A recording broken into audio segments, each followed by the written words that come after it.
try different voicings. Maybe some songs need fuller chords, but maybe at some point you only need two notes. You don't need to play all the chord, and same applies for the bass. But what if I can do all those things instead of deciding what I want to do?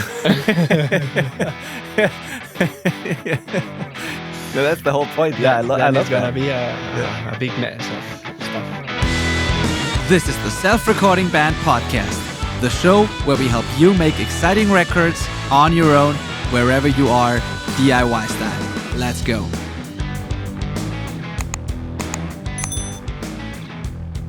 Hello and welcome to the Self-Recording Band Podcast. I am your host, Benedikt Hein.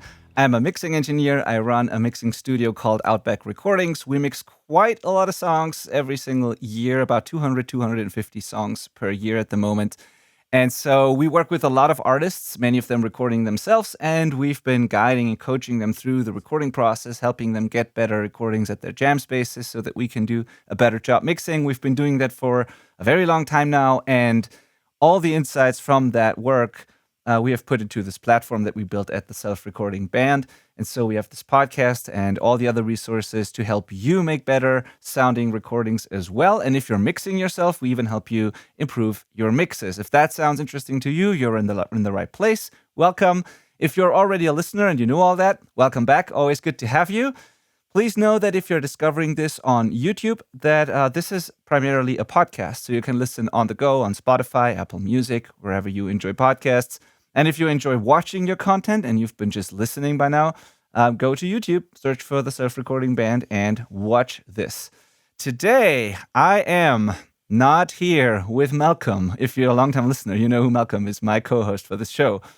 Malcolm is not here today. I'm joined by Manel Espinosa Berenguer. Hello, Manel. Welcome back to the show. Hi, glad to be here. Yes, Manel has been here not too long ago. He's a great music producer, musician himself, producer, mixer, artist, all of that, based in Madrid, Spain. And he's been here on the show not too long ago where we talked about his journey, interviewed him on the show. And now he's back here for now as kind of like a substitute co-host for Malcolm. But I have a feeling that this will not be the last time that you hear Manel on this podcast. We'll see how that goes. I'm so excited for this because Manel is very close to our listeners, I think, in a way that you are much more of an artist still than I am. And also in that you make your own music and you produce your own stuff. You're also recording more. I'm primarily mixing.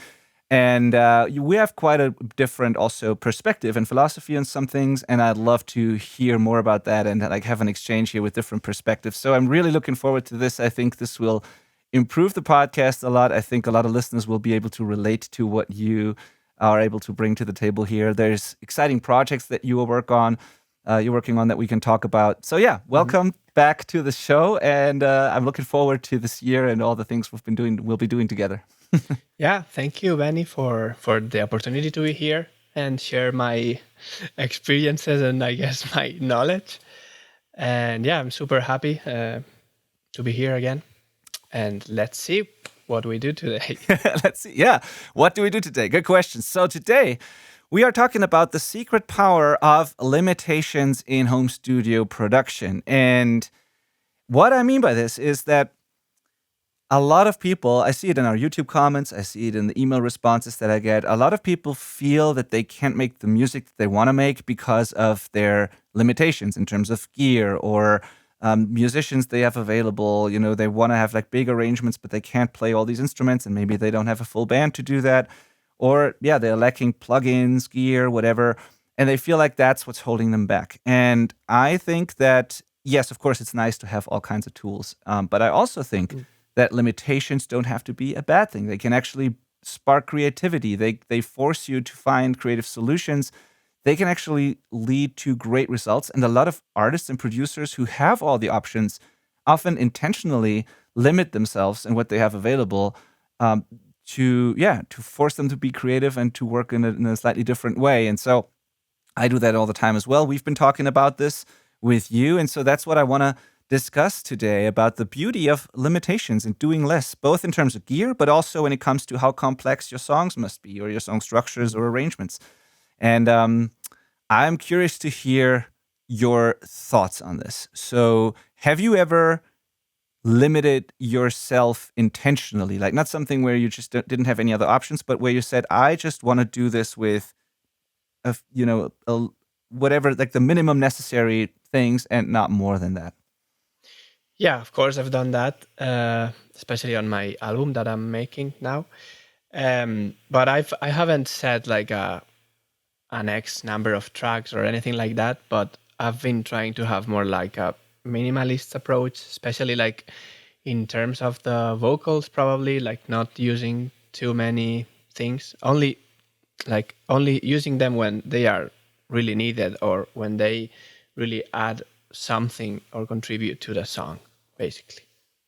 Yeah, so you make very intentional decisions. You don't put a lot of stuff there just because you can. You think about like every layer is in terms of like, is this actually helping the song? Do I really need this? And if not, then probably I'm just not going to bother using it. Yeah, and I think that, for example, when you're recording, it doesn't have to be an album necessarily, but when you're recording a long form thing, it's nice to, for example, stick to the same kinds of guitar tones or the same synth sounds and stuff like that, so that you give more coherence to the Mhm. art at the end of the day. Yeah. And that's also that if you think about like some of the biggest artists or bands ever, like some of them have like a guitar sound that you can recognize from album 1 to album 20. So I think that those limitations also play a part on making your signature sound. Yeah. Oh, that's a good point. Never thought about it that way. But yeah, you're right. You're totally right. Yeah, it's kind of the AC/DC thing in a way where, there's the sound, this guitar tone. There's also the fact, I mean, they could have recorded dozens of layers of guitars, but usually it's like one guitar player over there and the other one over here. It's like one left, one right. That's it. That's kind of the AC/DC sound. And this is part of what makes this band great. Yeah. And they could have done all kinds of crazy things, but they did the AC/DC thing for the most part. So, yeah. Yeah, you're right. That's cool. I think there, exactly in that example, it's a combination of the players, like how they play, also the drums too, like, and the gear that they use. So I think that there's, it's not all about the gear, although the gear is or can be important, but it's also about the way the players play. Because like if you hear, Angus Young playing, you immediately know that's Angus Young playing. And probably if he was to play a Fender Strat instead of the Gibson SG, it would still be like Angus. Yeah. So yeah, totally. Yeah, you're right. And then one example that just recently came to mind here, or that was just happening here, was that a band that I've been working with for a while now, Revoluzer from Austria. They are a punk rock band, and they are 4 people, 2 guitars, bass, drums, and one of the guitar players is singing. And with their records, they produced themselves and I mixed them, and they usually had a couple of guitar layers in the choruses to make it bigger, like this wall of guitars thing. There was like not always a clear left and right panning. Sometimes we would double one of the guitars, the other one would move to the middle to play leads, or we would put doubled leads on top of it, so both guitars would be left and right, and then different for different parts, which is totally fine and something I often teach also on this podcast, to create this dynamic between the different parts.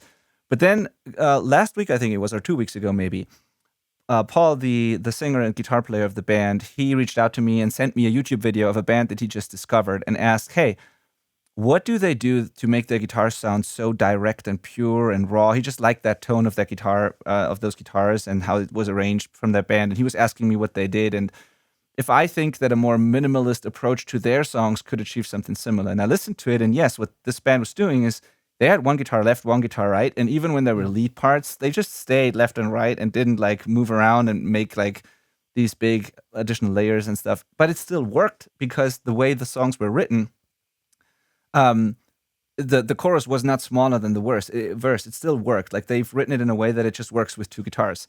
And so we talked about it, and he was like, I want to do this on our next record, I think. I want to have a clear left and right, less layers, more simple, direct, raw sound, more details, less of a wall of guitars, but more like that we're able to hear better what the individual players are actually doing. And he just wants to experiment with that and basically put intentional limitations on the band that way. And I was all for that experiment because I would like to hear what that sounds like. And also it will force the band to write differently, because then maybe you cannot do the little single note leads thing in the chorus, but maybe you have to do a little more because otherwise the chorus is not big enough. So it forces you to write and arrange differently. And this is something that you can do to just keep it fresh, mix things up, and I'm all for that. So, yeah, this is sometimes how you can get yourself out of like doing the same thing over and over again and try something new as well. Yeah, there's an interesting point there also, that you can also put limits to your, like, to the way you write the songs. Like, Yeah. if you're, for example, like in most rock metal bands, they normally write the music first and then they put the melodies and lyrics in on top of it. So maybe if you decide to change that and just write the lyrics first and do the other like later, that will, that will bring different results. Like, Oh yeah, absolutely. That's also I didn't think about this as like a limitation, but yeah, true. It can, if you like said that this is the way I'm going to write this, although I've done it differently all the time, it kind of is a challenge and in a way limiting in the beginning. Yeah, Yep. but can lead to new approaches and new results then, of course. Yeah, I agree. Cool. Now, there's this myth of needing more that I want to talk about real quick, where it's like a common misconception that better gear or more plugins equals better music. And then there's also this like gear envy thing where most artists, and myself included, most artists and producers, Yeah. when we see pictures of like great studios or we see people post about the latest plugins and we don't have them, or when companies announce their new tools, we kind of want that naturally. Not all of us, some more, some less, but I definitely feel that. And I always feel like, if only I had this one thing, I bet like it could be even better. And even now that I definitely know that gear is not holding me back, I'm still like, I wonder if I had this, like, what could I do? And this, and it's usually not really the bottleneck. But yeah, it's just in my opinion, it's a myth, but it's still something that I struggle with sometimes. So I think that also with gear, having less can be not only not a problem, it can actually be an advantage sometimes. And the way I've discovered this for myself is that I've built a template. Although I have, I don't know, thousands of plugins that I could put in there, I was limiting myself to one channel strip that's on every single like channel. Then I have a couple of go-to compressors and like a couple of tools that I use over and over again. And yes, I have all these alternatives and I could A, B and shoot out things all the time. But unless I run into a problem, I just stick to those tools and force myself to get the results I want with them, period. Because I don't know, it's, and I really enjoy that. And I felt like my mixes are better than ever before since I've made that move and I'm not distracted by all the options that I have in theory. But I have a question Yes. for you there. Like, when you do those A/B things and trying lots of plugins, do you enjoy that? Yes, but the problem is I enjoy it so much that it distracts me from doing the actual work and from what really matters. So that's why I limit myself in my actual sessions to only a few tools. But what I will do, because I enjoy it and also because I want to improve things and keep it, fresh and exciting, outside of my mixing sessions for, the artists I'm working with, I will schedule experimentation sessions where for an hour or two, I will just sit down, open up some session, and then just try a couple of new compressor plugins or EQs or whatever I'm interested in. And then I see if I like something, if I discover something that's really cool. And if I do, I might change or update my template. And if I don't, I learned that what I already have is actually the best option. And so I enjoy this process, yes, but I have to limit it, again, limitation. I have to limit it to a certain time and very limited time, because if I do it in my actual sessions, I'll never get the mixes done, and I'll lose objectivity, and I'll start focusing on things that don't matter, and it totally takes me out of the song and the music that I should be focusing on. So yeah. Yeah, that happens to me. Like something like that happens to me with my guitar tones Mm-hmm. that I have in my HX stomp. Yeah. That from time to time I kind of get bored of the sound and I just make it again, maybe try a different amp. But when I do that, that amp and that configuration stays there for like a year or two or something like that. Yeah. So yeah. Yeah. And another like a funny story that I have here about Yeah. guitars is that like when I was young, like 14, 15 or something like that, I had a Silvertone guitar, like my first guitar. It was not a nice guitar, but you can play songs on that. But I thought that I needed a better guitar to play better. So Of course. I was a big fan of Paul Gilbert, so I finally bought. Well, my parents bought me a Ibanez guitar, Mm-hmm. and I wanted to play tapping. And I was trying in my old guitar, and I couldn't make it. So I thought, yeah, I need a better guitar because this doesn't sound like. And it turned out that You are when I not had Paul the Gilbert. when when I had the new guitar, it wasn't working anyways. And I went to the guitar shop because I still thought that my guitar was wrong or something Yeah. because it wasn't sounding. And I handed it to the guy in the shop and I tell him, I'm trying to play tapping, but it doesn't sound. And and he picked it up and just started doing it. And I was like, reality. Yeah. Yeah. So That's funny. Yeah. those kind of things sometimes distract us from what we really have to do, which in my case was playing and playing. Practicing. Yeah. Yeah. Yeah. 100%. Yeah. I love that story. That's great. Yeah. Yeah. They distract us from like, yeah, like you said, practicing, from focusing on the music while we're mixing, from whatever we're doing. And guitar is actually a great example. I haven't even thought about this, but yeah, I have this often now that it's so common to use Helix or Tone Hub or Kemper or whatever. Like, where with all these things, you have endless options, endless rigs and amps and cabs available all the time. And people always ask me when I work with bands, they're like, "Hey, we're about to record these guitars. What do you think? Which tone we should go with?" And then they say, "We have all the Tone Hub packs, and we have all the Kemper packs, and whatever." And I always think, like, imagine, like, before those things were a thing, you will go to a studio and then you would have whatever the band had and you would have whatever the studio had. And maybe you could rent a few things, but you didn't have all the amps in the world and all the cabs and all the pedals and all the mics. Of course, in big studios, you had a big collection, but still, there were natural limitations. You had what you had, and now you have all these things. And I was like, I always tell these bands, there are probably a few go-to tried and true things in your genre or your style or whatever you like that just are proven to work. And then you can take these and tweak them, position the mic differently or the virtual mic or whatever. But I don't think it makes sense to go through every single mic and cab combination on the planet to find your sound. I think you should limit yourself. You have to limit yourself from the start, actually, and say, okay, I'm going to rule out all these options that I probably definitely not going to use, and I focus on the 10 that are most likely, maybe, or maybe one or two exceptions just for because of curiosity or whatever, and then find your tone there. And I guess that's also what bands are asking me for when they say, what should we use?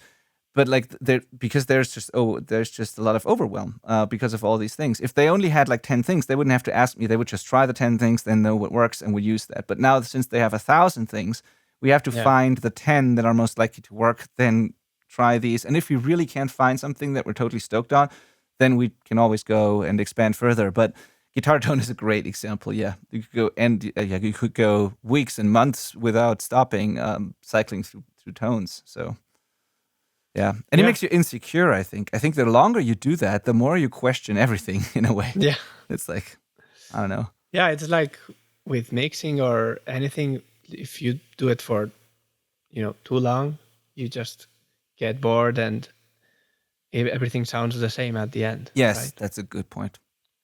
Yeah, and also like with guitars, for example, I have a little bit of gear envy of Cory Wong because he released a new guitar, right? Mm-hmm. And he's known for having this guitar tone, like clean guitar tone with Fender guitars, Yeah. like Fender Strats. But he released another one with humbuckers, with Music Man. I And didn't know turns that. out that when he plays that guitar, it still sounds like Cory Wong, you know. Who would have thought? Yeah. So yeah, you have Interesting. the answer there. Yet I didn't even know that. Okay, yeah, that's interesting. That's Yeah. cool. I always know him as the Strat guy as well. But are they like this is like a nerdy side tangent here, but are they like humbuckers that you can split to single coils, or are they just fixed humbuckers?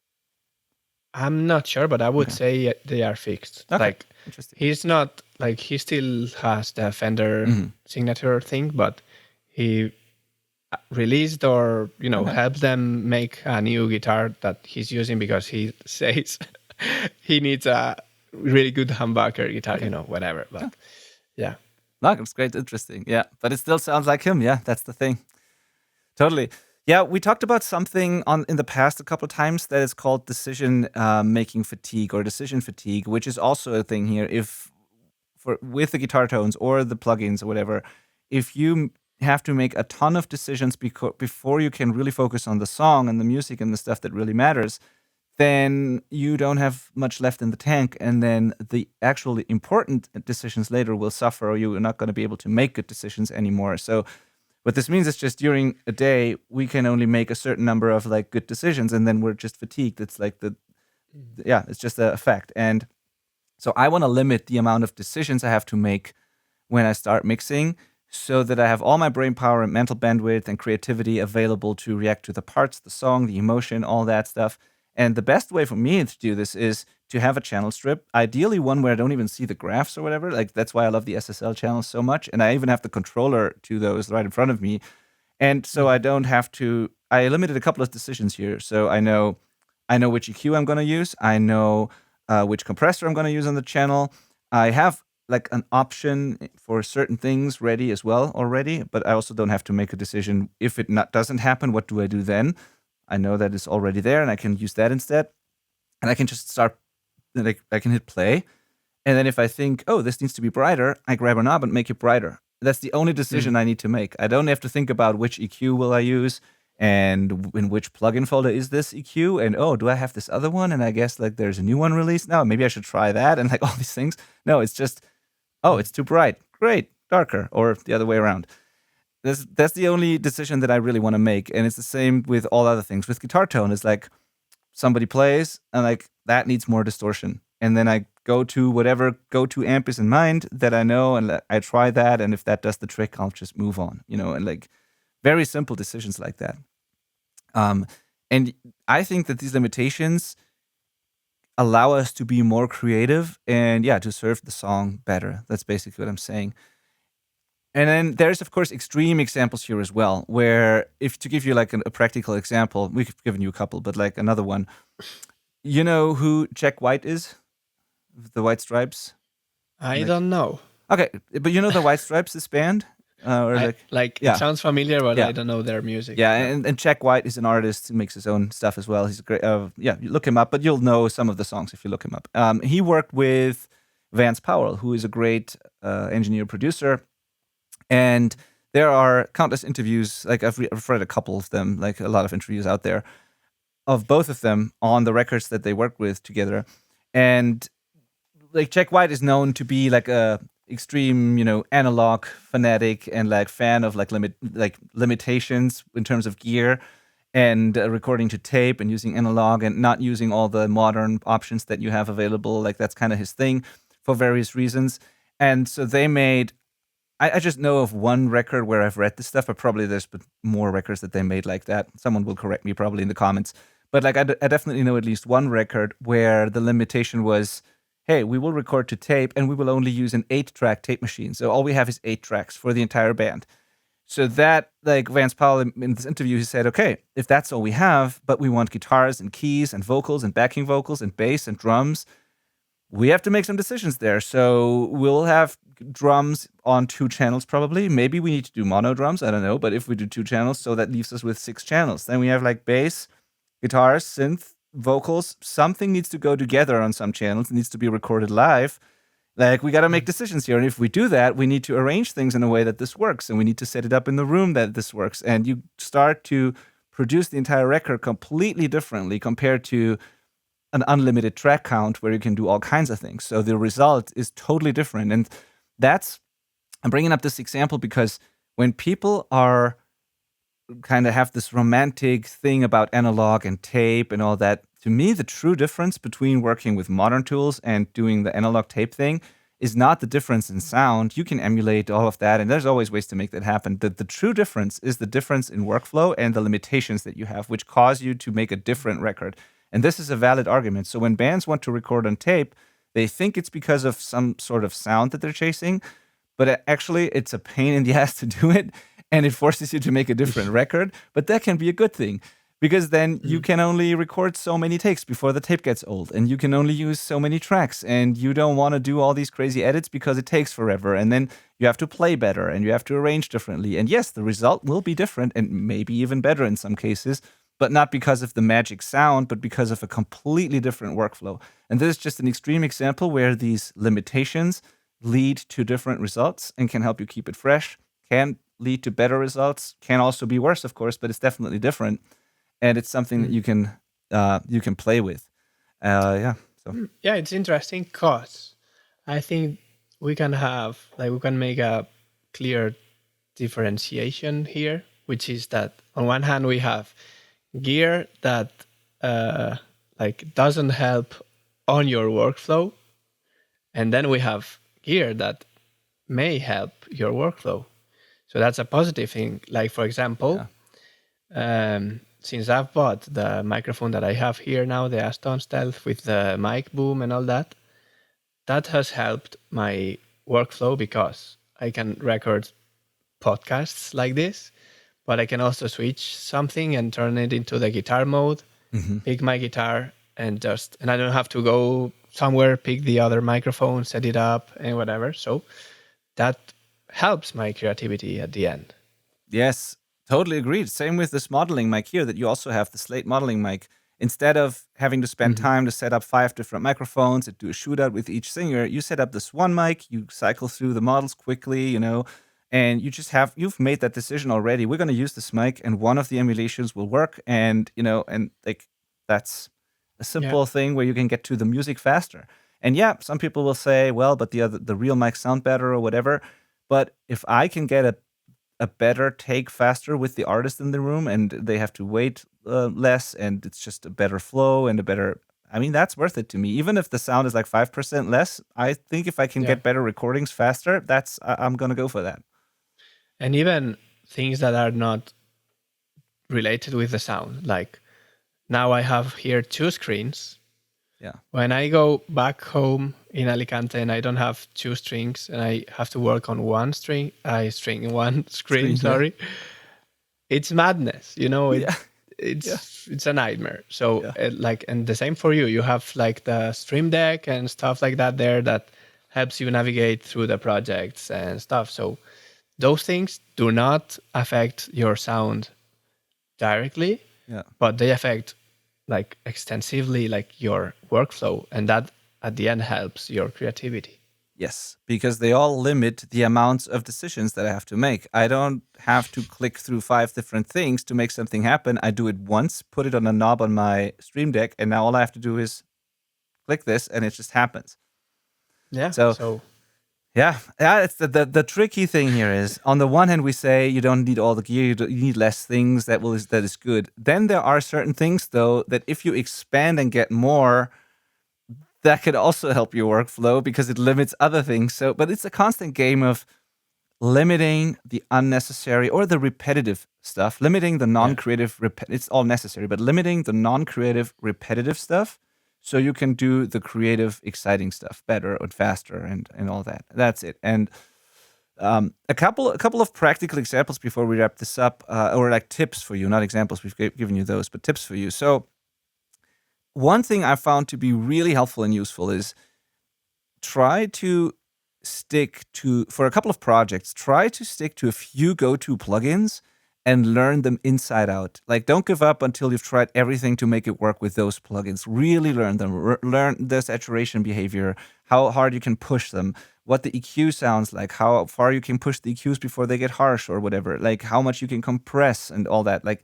choose a channel strip or choose an EQ and a compressor and whatever, and really limit yourself intentionally on a practice session to just these tools until you know them inside out. Just like great engineers in the past would learn their console inside out. They spend all day, every day on the same console. And after a while, they knew exactly that, like, channel 3 does this thing and channel 5 is slightly different here. And the console in general, if I push into the mix bus that way, it just breaks up in that. Like, you'll hear engineers talk about these nerdy things, and they can make these wonderful records because they are using the same stuff over and over and over and over again, and it becomes part, the extension of them. It's like playing an instrument that you know really well. And you can do the same thing with plugins, but you'll never get to that level of mastery if you constantly swap out your tools and you basically have to relearn and start over from scratch every single time. And we have an episode on this. It's episode 141 that was inspired by Andrew Sheps and the conversation that he had on another podcast, I think with Michael Brower, where they said the exact same thing. They have all the tools in the world, but like every once in a while, he will force himself to just use one compressor until he really knows it so well, and that he knows, like, there are certain things I just cannot do with this thing no matter what. Then I go to something else. But he just keeps trying until he really knows it. And I think I'm on this path myself too. Out of my, I don't know, 1,000 plugins, there are 10 or 15 that I know so well that if you took everything else away from me, I could mix records with them and would be totally fine. It's what I do most of the time, honestly. Yeah, and it applies for like microphones. Like, know your microphones, know, where are their best features. Like, I don't know, whatever, this microphone, has too much highs or whatever, or it's better for male vocalists than whatever, Yeah. And you learn that by using them and trying them. Like, I know that I have this microphone that I need to tilt it a little bit to get less S's, the famous S's we love. Yeah. and the same with, everything with your guitar, try all the different positions, like the tone, whatever, like really know your guitar. Yeah, absolutely. Totally. What about what is an actionable thing we can give the listeners to when it comes to arrangement and writing, and what you mentioned at the beginning, being intentional about the layers you add? So maybe there's also an exercise or maybe something you've done that really worked well for you. I don't know if there's, I'm less of an active, producer and writer at the moment. So this is probably something you can speak more to.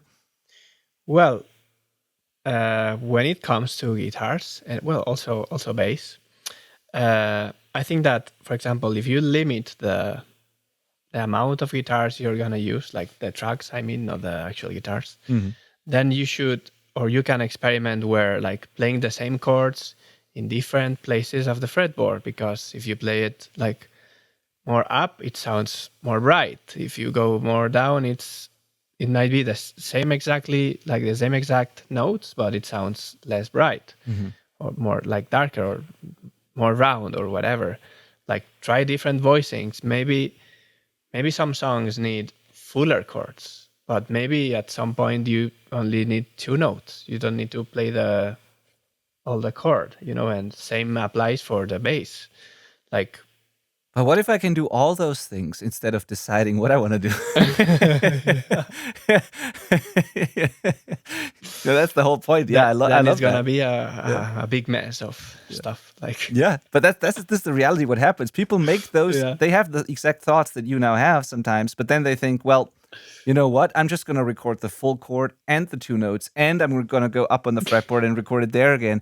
And then I have all these layers, and then I can always mute things, and I can always, make that decision later, which leads to messy sessions and oftentimes no decision ever. So that's exactly why I'm asking, Yeah, so I guess then the clue is make the decisions and commit to them at the beginning, Because like every time I record a guitar and I'm like, I don't like the tone, but I'll change it later. It ends up like that. I don't really change it that much. So Yeah, I love Yeah. that. I love that. Same with vocal arrangements, I guess. I'm a big fan of vocal arrangements, but I don't know. It doesn't mean that you have to record all the harmonies and doubles that come to mind just in case. I would be intentional about it. I would be like, does the chorus need a lift? Oh, well, let's record a higher harmony, see if it Yeah. does the trick. If it doesn't, what else can we do, right? But you pretty much immediately hear if it works. And if it doesn't, you can, as we often say, follow your gut and your Yeah. intuition and just Yeah. don't do it and then do something else. You will feel when it's right. And then also have the guts, be bold enough to be like, yeah, that feels right. I want to do that, and I don't need anything else. It's cool the way it is. Let's just move on. Yeah. So I would say that decision making probably comes and it's better with experience. Yes. So Yeah.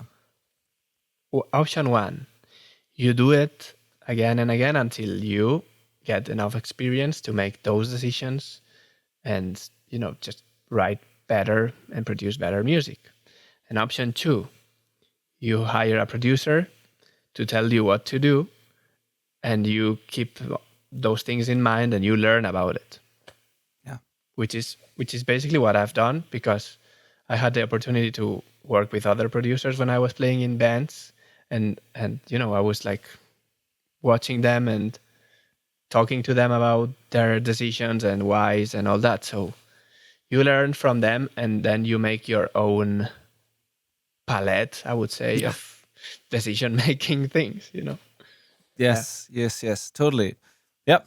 All right. And one thing I wanted to bring up here real quick is, or I wanted to say again, is thinking of all of this now, I think that if you limit the track counts and you can do all these things, or you hire someone to help you with that, but in any way, like if whatever you do, if you limit the track counts and you are intentional with the layers and all that, it forces you to focus on a stronger arrangement, because oftentimes adding all these extra layers and stuff, it's sometimes because people think it is not good enough the way it is, and maybe if I add more, it will magically be bigger or better or whatever. When the core issue is not that you need more, maybe it just needs to be different from the beginning, and Yeah. you cannot hide the flaws by just throwing more stuff at it. Maybe you just need to write a different part because it's just not good enough. And I see a lot of times people trying to hide things by just putting more stuff on top of it.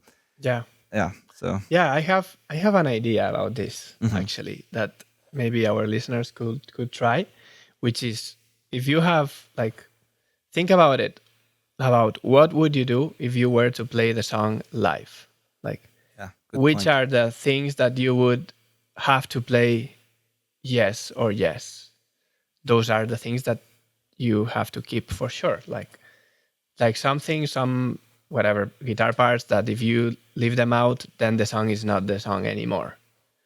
So I would say just hide everything that doesn't feel like that until you get the real, like, skeleton of the song, Yeah. and then think about it. Yeah, I love that. That's really great.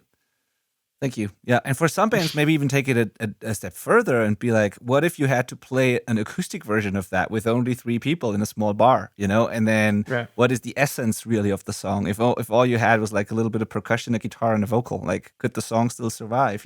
Not applicable for all genres, but maybe break it down as far as you need to, basically. But yeah, I love that.